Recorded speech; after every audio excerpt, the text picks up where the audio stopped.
Isabelle, thank you so much for joining us. Congratulations. How do you feel? Thank you. I'm very excited, a little bit overwhelmed, but very, very, very proud to bring home a medal for Canada.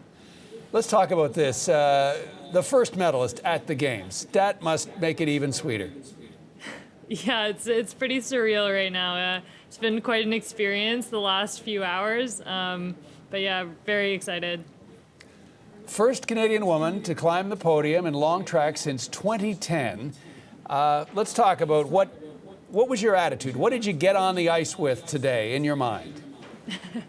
I was very nervous all day. It was hard to kind of manage everything, but I actually felt less nervous as the race approached. And when I got on the ice to go to the line, I felt the most calm I felt all week. So I thought it was a good indication. This is the thing that's always amazed me about long track speed skating is that it's so graceful to watch. The movements are so almost relaxed, but of course you're not relaxed. You are at the peak of your performance. What's going through? What is your sort of personal coaching as you go through those 3,000 meters? To be honest, I'm actually not thinking about a lot. I really try to focus on how the ice feels beneath my feet. I have a few kind of technical cues that I go for, but otherwise, yeah, I'm trying to feel the ice and feel the rhythm and the flow of skating and, yeah, fight when it gets hard. Well, let's talk about it getting hard because 3,000 meters, man, that's a long way. Yeah.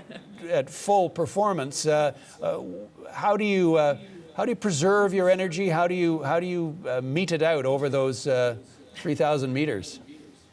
Yeah, I mean, the ice here is not very forgiving. There's not a lot of glide, so I knew that I had to be quite conservative over the first few laps. I wanted to make sure that I had enough to fight the last few, so I really wanted to set myself up as best I could to kind of empty the tank in the last few laps. Yeah, and just be as consistent as possible in the first few.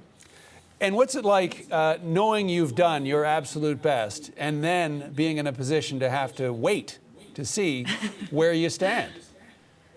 Yeah, it was very hard to watch the last pair. I was pair 9, and there was one after I skated. But I knew also that the two women that were skating in the last pair were very competitive. I knew that they were going to be posting times similar, if not faster, than my own. So I think I was overwhelmed with emotion just by finishing and knowing that I had a medal. The color was kind of didn't really matter at that point, but it was nerve-wracking to watch that for sure.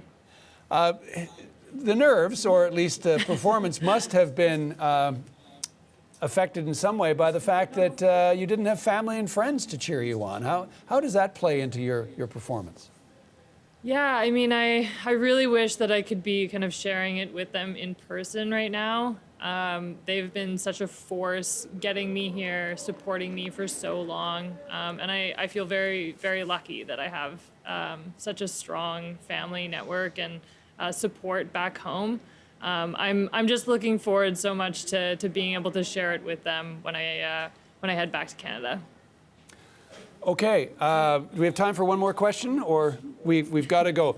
Listen, Isabelle, thank you so much. Congratulations. All the best with the rest of your events, so we may be talking again. I hope so. Congratulations.